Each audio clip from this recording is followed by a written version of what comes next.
अरे इथून कोणीतरी गेल्यासारखं वाटलं. अरे ही लाईट अचानकच बंद पडते रे, इथं काय रिक्वायरमेंटच नाही लाईट खराब होण्याचा. थोडं इथं निगेटिव्ह वाटतं रे मला. असं सांगतात की एका रात्रीत ती लोक गायब झाली. जे काही लोक सांगतात की तिथं गेलेला माणूस परत येत नाही किंवा त्याच्याबरोबर काहीतरी विचित्र घडतं. अरे बापरे. आणि आपल्याकडे पाहते आणि लपून जाते परत.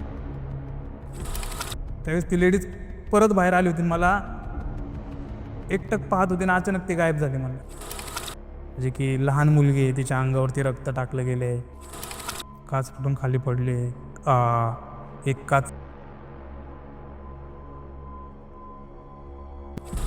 हे परत मला विचार करायला होतं की खरंच अशा काही निगेटिव्ह गोष्टी आपल्याबरोबर असतात.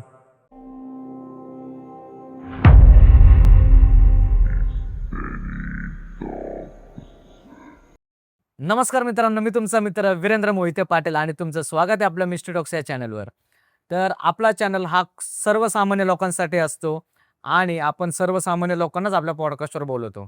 त्याचप्रमाणे आपल्यातलाच एक ॲक्टर जो की आज बऱ्यापैकी फेमस झालेला आहे, म्हणजे खूपच फेमस झालेला आहे महाराष्ट्रामध्ये. त्याने आता 2 पिक्चर केलेले आहेत, एक आहे किचिक आणि एक आहे आयटमगिरी. तर त्या 2 पिक्चरमुळे त्याला खूप प्रसिद्धी भेटली, ओळख निर्माण झाली आणि एवढं असून सुद्धा तो खूप डाऊन टू अर्थ एकदम सामान्य माणसासारखाच राहतो. आणि आज ते आपल्यासोबत आहेत. ह्याच्या आधी ते आपल्यासोबत होते. ह्याच्या आधी त्यांनी त्यांचे 2-3 अनुभव सांगितले, तर खूप चांगले चालले. आणि त्याच्यानंतर त्यांनी परत मला सांगितलं, की "वीरेंद्र दादा, की आपल्यासोबत आता 2-3 अनुभव घडलेले आहेत.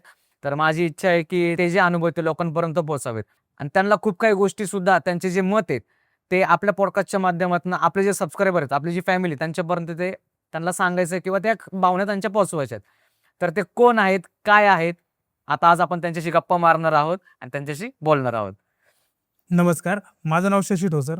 बरं. मी रिलीज चित्रपट आयटमगिरी, खिचिक, त्याचबरोबर पॉस्को 307 असे चित्रपट केलेत. बाकी येणारे खूप सारे आहेत, पण येणारे ते येणारेच असतात. त्यामुळं जे आहेत त्याच्याविषयी सांगतो. तर मागं मी आपल्या चॅनलला भेट दिली. मेन म्हणजे काय झालं होतं, की मी Google फॉर्म फिल केला होता, की मी अगोदर 1-2 स्टोरी पाहिल्या होत्या आपल्या चॅनलवरती. मला आवडल्या होत्या त्या आणि मला वाटलं, की माझ्याजवळ पण काही-काही किस्से आहेत जे आपण शेअर केले पाहिजे. आणि मला खूप छान रिस्पॉन्स मिळाला ज्यावेळेस मी Google फॉर्म फिल केला. आणि मग आपण पहिल्यांदा लास्ट टाईम भेटलो आणि ज्यावेळी मी इथं आपण त्या गोष्टी करत होतो किंवा त्या गोष्टी सांगत होतो. शेअर केलं किंवा शूट हां. केलं. ज्यावेळी त्या गोष्टी सांगत होतो किंवा शूट करत होतो, असं वाटत होतं, की आपण सगळे मित्रच आहे. म्हणजे खूप हो. फ्रेंडली आणि फॅमिलियर असं वाटलं मला इथं. असं अजिबात कसलं दडपण वाटलं नाही, की शेअर करताना. आणि रिटर्न याच्यासाठी आलो मी, की मागं जे काही किस्से सांगितले मी, ते मी असं सांगितले आणि सोडून दिले. पण ते पाहिल्याच्यानंतर मला खूप सारे मेसेज आले Instaवरती. खूप सारे मला म्हणजे नाही का, त्यानंतर पण खूप जास्त लोकं मला ओळखायला लागली. अरे, अशी बरीचशी लोकं अशी भेटली मला, की माझे चित्रपट नाही पाहिले त्यांनी, पण ते मला पॉडकास्टमधून ओळखतात. आणि त्यांनी मला सांगितलं, की तुमच्या या अनुभवाचा मला असा-असा फायदा झाला. मग मी असा विचार केला, की अरे, या चॅनलवरचा जो क्राउड आहे ना, हा फक्त एंटरटेनमेंट म्हणून हे स्टोरीज नाही पाहत आहे. ह्यातून खूप सारं काही शिकतोय पण. म्हणजे सीरियस क्राउड आहे. हां, खूप सीरियस क्राउड आहे. तर मग आपण आपल्या जवळचे काही आणखी जे किस्से आहेत, ते आपण सांगितलं पाहिजे लोकांना. ते आपण लोकांना सांगितलं पाहिजे, जागरूक करण्यासाठी, त्यांना सतर्क करण्यासाठी. म्हणून मी परत एकदा आपल्याला भेट दिली आणि नेहमीप्रमाणे जसा मागे रिस्पॉन्स होता, तसाच आता पण आणि तेच वातावरण आहे. आणि आणि आपण परत एकदा भेटतोय. बरं. आणि मित्रांनो, सरांचं नाव जरी शशी ठोसर असलं, तरी आपण त्यांना सोनू सर म्हणूनच बोलतो. कारण की ते सोनू म्हणूनच फेमस आहेत. त्यांचा पूर्ण मित्रपरिवार त्यांना सोनूच म्हणतो. तर सरांना मी तेच म्हणले, की "सर, शशी सर वगैरे ते आता तुमच्या फील्डमध्ये असेल, पण मिस्टर टॉक सर तुम्ही सोनू सर आहात. आता सोनू सर म्हणूनच आम्ही तुम्हाला संबोधणार आहोत." Thank you. तर काय-काय, कसे-कसे अनुभव घडले सर आणि सुरुवात कशी होती? जसं मी मागे सांगितलं होतं, की माझा कॉलेजचा ग्रुप होता ना, आम्ही हॉरर लोकेशन हंटिंग हा आमचा छंद असायचा. म्हणजे त्यावेळी जसं मी मागे सांगितलं, की मी विचार करत बसायचो, की हाडळ कशी आहे, भूत कसं आहे, आपण भेटलं पाहिजे, आपण काय ते ॲक्चुअल पाहिलं पाहिजे. याच्यासाठी आम्ही खूप म्हणजे माझ्यासारखे आता तुम्हाला कदाचित वेड वाटेल, पण ते होतं तसं.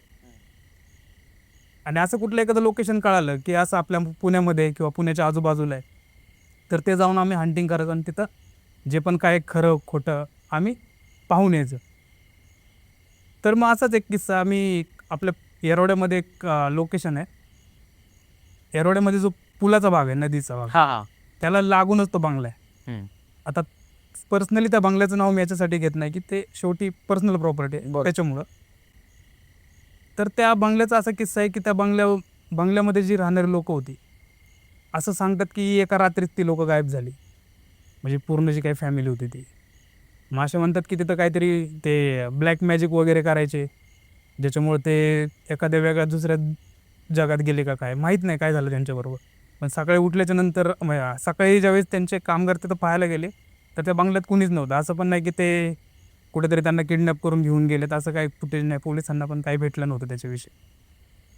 तर तो बंगला कालांतराने मग असा तो त्याचा कोणीच ओनर नसल्यामुळं किंवा बंद जरी असला तरी पण आपण चोर जे पण काही लोक राहतात ते कसं तोडून ज्या पण काही महत्त्वाच्या गोष्टी आहेत ते घेऊन जातात आपण. तर तसा तो बंगला पूर्णपणे उद्ध्वस्त झालेला आहे. आता पण तो बंगला तिथं आहे. तर मग मित्रांचं ठरलं की आपण त्या बंगल्यावरती जायचं आणि तिथं खरंच तसं घडले का, आणि जे काही लोक सांगतात की तिथं गेलेला माणूस परत येत नाही किंवा त्याच्याबरोबर काहीतरी विचित्र घडतं, अरे बापरे.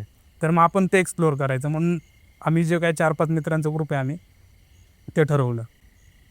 आणि मग नेहमीप्रमाणे ठरल्याप्रमाणे की आम्ही दुपारी तर नव्हतो जाणार, आम्हाला जायचे हॉरर एक्सपिरियन्स घ्यायचं तर 12 नंतरच जावं लागेल. मग आम्ही 5 मित्र निघालो आणि अर्ध्या रस्त्यात आल्याच्या नंतर ज्यावेळी त्या लोकेशनला आम्ही पोहोचलो त्यावेळेस आम्ही पाहिलं की असं एक अर्धा किलोमीटरपर्यंत तरी किमान चालत जायचं आहे आपल्याला जंगलातून, आणि त्याच्यानंतर एक गेस्ट हाऊस आहे आणि त्याच्या पुढे बंगला आहे. मग ते जो पण काय ट्रॅव्हल आहे तो आपल्याला जंगलातून करायचा आहे आणि पायी करायचं आहे. तर मग ते कळाल्याच्या नंतर जो शहाणा मित्र होता आमच्यातला तो म्हणलं की बाबा कसं आहे, म्हटलं मी भूताला तर घाबरत नाही, पण साप विंचू काही पण असू शकतं, एवढ्या अंधारात आपण पायी जाणं बरोबर नाही. गाडी असते तर मी आलो असतो बोलला. म्हणून तो बोलला तुम्ही जा, मी इथंच थांबतो. ठीक आहे बोललो. मग त्याच्याबरोबर अजून एक मित्र तिथे थांबला की तू एकटा काय करतो, मी पण थांबतो, तुम्ही तिघं जावा म्हणलं पुढं. मग मी, माझे अजून 2 मित्र, एक अक्षय म्हणून एक नितेश म्हणून आहे, आम्ही तिघंजणं निघालो पुढं. पुढं गेल्याच्या नंतर झालं असं, त्या ठिकाणी आहे ना खूप सारं ब्लॅक मॅजिक चालायचं. म्हणून तिथं कोंबडे कापून टाकलेले, त्याचे नाही का ते उलट्या पायाचे कोंबडे वगैरे असतात ना, त्याचे पाय तोडून टाकलेले आहेत. पंख काहीतरी विंक. हा हां, म्हणजे खूप सारं कुंकू हे ते उधळलेलं आहे. काहीतरी विधी वगैरे चालला असेल, गेला असेल, तिथं बाहुल्या मारलेल्या आहेत. अरे ते बापरे. काय असतं ते मोठं ते टाकलेलं आहे. मग ते आम्ही ते क्रॉस करून आम्ही तुडून पलीकडे चाललो होतो. अंगातली हां. आता शेवटी काय एक्सप्लोअर करायचं. हम्म. मग अक्षय म्हणून जो मित्र होता तो बोलला की अरे हे बरोबर नाही, आता काही कोणाची तरी भावना आहेत म्हणला, तर आपण तुडून पलीकडे जाणं बरोबर नाही. पण आता काय ते असतंच नाही का, एक्सप्लोअर करायचं म्हणल्यावर आता बघू जे काय आहे ते. मग आम्ही त्यातून वाट काढत काढत काढत पुढं गेलो थोडंसं, आणि नितेश आणि मी होतो. मग आम्हाला जोरात टाळी वाजल्याचा आवाज आला. टाळी वाजल्याचा आवाज आला, आम्ही इकडे इकडे पाहिलं, म्हणलं कुणी आहे का, कुणी जे कोणीच नव्हतं तिथं. मग बोललं की अरे तुला पण आला का आवाज, नितेश बोलला आम्हाला पण आवाज आला. म्हटलं जायचं का आपण पुढं, का परत माघारी जायचं. नाही, नितेश म्हणला कदाचित कधी झाडाची फांदी तुटली असं, म्हणून तो तसाच आवाज आला असं. बोला हा असू शकतो, तसं पण असू. मग बरं दोघांनी हिंमत केली आणि मी परत पुढे चाललो. पुढे गेल्याच्या नंतर अजून जोरात टाळ्या वाजल्याचा आवाज आला. मग आम्हाला क्लिअर झालं की टाळीचा आवाज आहे, काही झाडं तुटल्याचा आवाज नाही, कोणीतरी जोरात टाळ्या वाजवत्याचा आवाज आहे. आणि असं विस्परिंग नाही का, की आपण समज कोणीतरी जवळ येते आणि कोणतरी आपल्याला पाहून लपते, ते कसं बोलतं थांब थांब थांब थांब, येऊ दे, अजून जवळ येऊ दे, अशा प्रकारचं विस्परिंग आम्हाला यायला लागलं, की कोणीतरी हसू दाबतंय, की येऊ दे अजून जवळ, अशा प्रकारचं. मग नितेश म्हणलं की आता एवढं आपल्याला जाणवतंय की ते हसल्याचा आवाज येते, हलका फुसफुसण्याचा आवाज येते, तर इथं नक्की काहीतरी बोलला, तर आपण जाऊ. मग नितेश बोलला की तू पण चल, बोलला बरोबर नाही का, नाही का, आता आपण एक्सप्लोरच करायला आलो आणि आपल्याला हे जे काय दिसते तेच पुरंच आहे, तिथून आपण परत जायला पाहिजे. बास झालं म्हणजे इकडं. हां. पण मग काय माहिती मला असं ते एक नाही का, ते म्हणजे सॅटिस्फाईड नव्हतो मी. मला असं वाटायचं की भाई अजून अजून हां, म्हणजे काय आहे नेमकं. म्हणजे असं पण वाटलं की जर का भूत आहे, त्याने मला मारलं तर मी भूत बनून त्याला मारेल. पण आता मागं नाही सरकायचं, बिंदास जाऊ, जे पण काय आहे ते. भूते तर आहे, बघू कसं आहे काय आहे. त्याच्यामुळं मग हिंमत केली आणि नितेश थांबला तिथं आणि मी गेलो थोडासा पुढं. मग नितेश आणि माझ्या समोरून एक साडी घातलेली बाई बंगल्याच्या दिशेने हसत हसत पळाली. अरे बापरे. पूर्ण हिरव्या कलरची साडी घातली होती तिने. चेहरा वगैरे काही दिसला नाही, पण मागून अशी केस आणि पळताना लेडीज दिसली आम्हाला. आणि ती बंगल्याच्या ते तुटलेला दरवाजा होता त्याच्यातून आतमध्ये घुसली. आणि असं नाही की ते ब्लर दिसलंय किंवा नाही का, जसे की हॉरर इमेजेस असतात, आपण हॉरर व्हिडिओ वगैरे पाहतो की असं ब्लर ब्लर ब्लर काहीतरी दिसलं आणि गेलं. ॲज इट इज कुणीतरी लेडीज आहे ते पळत पळत आतमध्ये बंगल्यामध्ये घुसले. हे आम्ही कट टू कट पाहिलं, नितेशनी पण पाहिलं, मी पण पाहिलं. नाही बोलणार आहे बास झालं काय, इथंच हात पण वळालं पाहिजे काय, हे तर दिसलं आपल्याला. पण मग वाटलं की अरे ही जर का वेडी असेल कोणी तर, हे आणि हिला जर का लोक भूत म्हणत असतील तर असं पण असू शकतं ना. जसं की आपण ऐकतो की अरे हिरवी साडी, हातात एवढा मोठा चुडा, बांगड्या, एवढी म्हणजे वेडी बाई तर एवढं कोणी कॅरी करू नाही शकत. खरं तिथून मी थांबलं पाहिजे होतं, पण मी म्हणलं की नाही मी जातो. नितेश मला अडवत होता की अरे नको जाऊ. आणि मी काय माहिती, मी असं हिप्नोटाईज झाल्यासारखं झालो की जे पण आहे ते बघायचं आहे मला. आणि ते खिडकीतून आम्हाला डोकून पाहत होतं आणि परत लपत. मग तुम्हाला कसं कळेल कोणतरी वाकून बघते खिडकी? खिडकीतून दिसत होतं ना आम्हाला स्पष्ट. ते दिसायला कसं होतं मग? तेच तुम्हाला सांगितलं ना, पूर्णपणे लेडीज सारखी होती. नाही म्हणजे चेहरा वगैरे चेहरा नव्हता, अंधार एवढा होता की त्यात फक्त दिसत होतं की आपल्याला एक आकृती आहे, साडीचा कलर दिसत होता, केस वगैरे. हा केस दिसत होते, बांगड्यांचा आवाज येत होता, बांगड्या दिसत होत्या. त्याच्यापेक्षा असं स्पष्टपणे काय दिसत नव्हते की ती कशी दिसते वगैरे काय. फक्त एक सावली आहे, अंधारामुळे ती सावली दिसत होती. लाईट असते तर चेहरा पण दिसला असते तर. आणि आपल्याकडे पाहते आणि लपून जाते परत. मला वाटलं जर का खरंच एखादी वेडी वगैरे लेडीज असेल आणि तिला मदतीची गरज असेल आणि आपण हिला भूत म्हणून इथून निघून गेलो आणि परत हिला काहीतरी प्रॉब्लेम झाला तर जे पण आहे ते बघू ना म्हणलो, काय प्रॉब्लेम होणार आहे तेव्हा. मग मी जायला लागलो. तेवढ्यात काय झालं, आम्ही जिकडं गाडी लावली होती ना तिथे एक रिक्षावाला आला होता आणि तो तिकडून आम्हाला इशारा करत होता की थांबा, जाऊ नका जाऊ नका म्हणून. आणि शिव्या पण देत होता, जाऊ नका वगैरे म्हणून. मला पर्सनली राग याचा आला की अरे हिंदी माणूस मला शिव्या देतो. याला ठीक आहे बाबा, आपण जाऊ आणि क्लिअर करू काय आहे ते, नाही का. आणि मग मी टर्न मारून तिकडे गेलो. ठीक है, आप ठीक से बताओ, गाली मत दो. तर तो बोलला भैया तेरे को पता है कि इधर मैंने तुझको बात. तो बोलला तुझे मुझे थैंक यू बोलना चाहिए, मैंने तुझे बचाया. बोला क्यों, क्या हुआ मतलब. तो बोलला की इथं जे पण काही किस्से घडलेत ना ते चांगले नाहीत. इथं गेलेले लोक एकतर परत आले नाही, आल्यात तर थोडंसं मानसिक संतुलन बिघडलेलं आहे लोकांचं, किंवा त्यांच्याबरोबर काहीतरी परत निगेटिव्ह गोष्टी घडत गेलेल्या आहेत. असं त्या ठिकाणी गेलेल्या लोकांबरोबर घडलेलं आहे म्हणलं. असं त्यांनी डायरेक्ट तुम्हाला सांगितलं? हा, असं त्यांनी मला सांगितलं. मी बोललो की नाही, मी तर असं मला वाटतं की तिथं कोणतरी मानसिक रोग आहे, तिथं आपण त्याला जाऊन पाहिलं पाहिजे म्हणून. तर तो बोलला नाही, जर तुला असं वाटतं तिथं जायचं तर तू जा म्हणला. एक तर तिथं आहे ना म्हणला एक काहीतरी निगेटिव्ह एनर्जी आहे जे तुला परत येऊन देणार नाही. तरी हा जो एरिया आहे म्हणला, या भागात जेवढे पण ब्लॅक मॅजिक करतात लोक, ज्या लेडीज ब्लॅक मॅजिक करतात, त्यांचा हा अड्डा आहे म्हणला. आता तुला जाताना तिथं दिसल्या असत्या म्हणला खूप साऱ्या गोष्टी. तुम्ही जसं पहिलं सांगितलं तर खूप साऱ्या गोष्टी दिसल्या असत्या म्हणलं जातानाच. तर मग एवढं दिसून पण तू क्रॉस करतोय आणि स्वतः जाऊन तिकडे जाऊन पाहतो, तर मग जा म्हणला. मग तिथं ते तुझ्याबरोबर काय करतील सांगता येत नाही म्हणलं, ते तुझी जबाबदारी. मी बोललो की चला, आपण काय एकुलतं एकच आहे, एक्सप्लोर वगैरे जे काही करत होते आपण केलेलं आहे. बरोबर. आणि हा एक अनुभव माझ्याबरोबर घडलेला आहे की बाबा कदाचित जसं तो म्हणतोय की ती निगेटिव्ह एनर्जीच आहे, तर ते असू शकतं. कारण तशा प्रकारचे वाईब्स किंवा तशा प्रकारचे सीनच आमच्यासमोर दिसलेले आहेत. आता हा जो सगळा प्रकार झाला त्यावेळेस तुमच्यासोबत तुमचा मित्र पण होता. मग हा सगळा प्रकार होता ना, किंवा हा सगळा प्रकार घडत असताना किंवा झाल्यानंतर तुमचं आणि तुमच्या मित्रासोबत ह्या सगळ्या गोष्टींवर डिस्कशन नाही झालं का? डिस्कशन झालं ना. ज्यावेळी त्या माणसानं मला आवाज दिला आणि शिव्या दिल्या त्यावेळी ते थोडा पर्सनल झालो आणि मी रागात तिथून लगेच त्याच्याकडे चालत निघालो. तो तिथंच थांबला होता बराच वेळ. तुमचा मित्र? हां. आणि नंतर तो आला माझ्यानंतर तिथं आणि सगळं झालं. आम्ही त्याच्याबरोबर बोललो, थोडासा राग पण होता मला, पण बोललं चला बाबा, एखादा व्यक्ती आपल्याला पर्सनली चांगलं काहीतरी सांगतोय, बरं त्याच्या सांगण्यामध्ये असं खोटं पण काय वाटत नव्हतं की जे काय तो बोललाय ते मी पाहिलं होतं. रागात बोलत होता पण खरं बोलत हां, जे पण होतं ते खरं होतं की बाबा शेवटी कसं आहे, जे त्यांनी सांगितलं त्यातलं काहीतरी तथ्य होतंच ना, की असं काहीतरी घडू शकतं किंवा आहेच इथं. म्हणून आम्ही चालावं म्हणलं. आम्ही मग नंतर एका ठिकाणी थांबलो. चहा वगैरे घेतला आम्ही. तिथं मित्राला मी बोललो, म्हणलो की "काय तू?" त्याला मी एकटाच बोलत होतो. तर तुम्ही पण बोलायचं होतं की काय फरक पडतोय? आपण जाऊन बघितलं असतं मनोरुग्ण आहे का काय आहे? तर तिथे एकटाच मी बोलतो, तुम्ही कोणीच बोलले नाही. म्हणलो का असं केलं? आणि माझ्या मित्राला बोललो, "यार तू म्हणतो माझ्यामधलं डेअरिंग आहे, तू तर फुस झाला होता, तू फाटली होती बोललो तुझी." तर तो मला म्हणला, "वेड्या," म्हणला, "तू उगाच बोलला त्या रिक्षावाल्याला.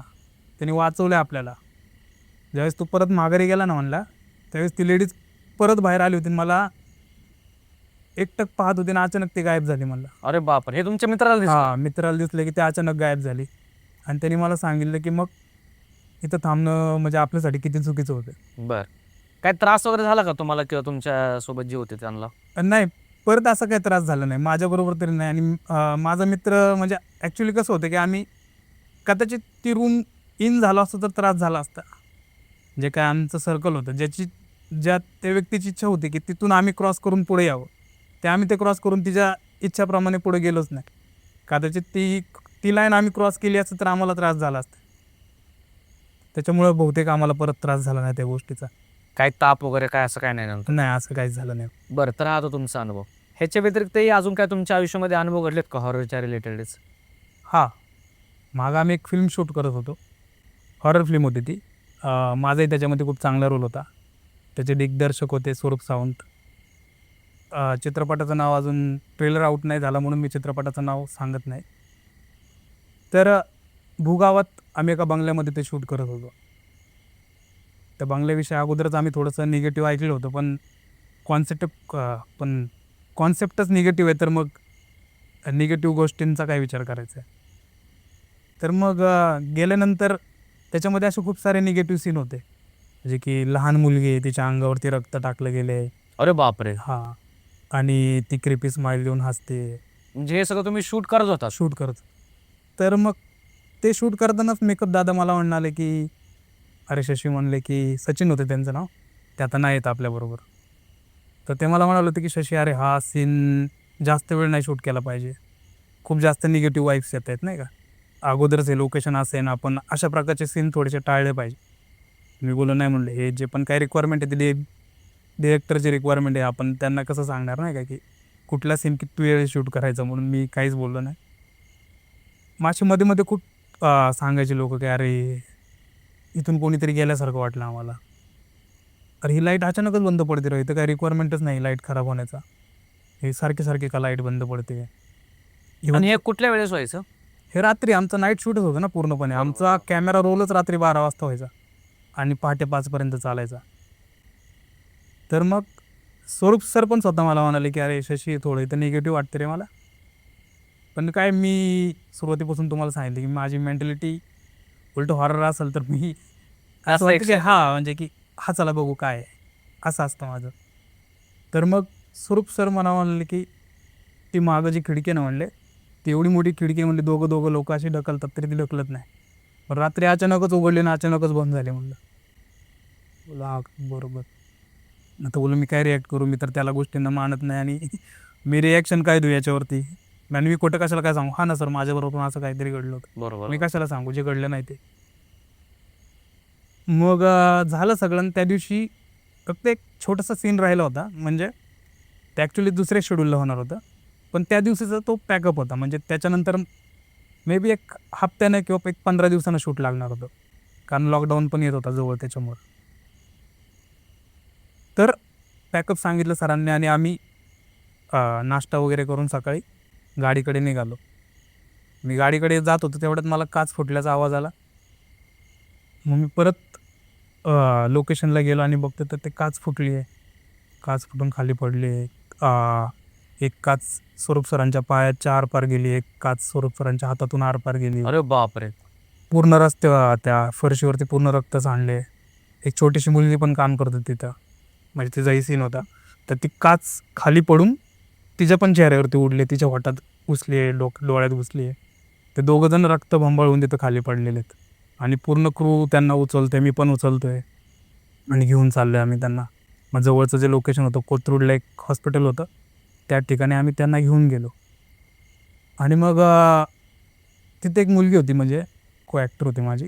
ती म्हणाली की मी पाहिलं अरे स्वरूप सर डायरेक्ट इथून इथून उडले आणि याच्यावरती पडले. अरे बापरे! आणि स्वरूप सर काय झालं डायरेक्ट? हां आणि स्वरूप सरांना पण विचारलं, "सर कसं काय असं झालं?" तर ते पण म्हणतात की "मलाच माहीत नाही मी इथून इकडं कसं काय आलो म्हणून."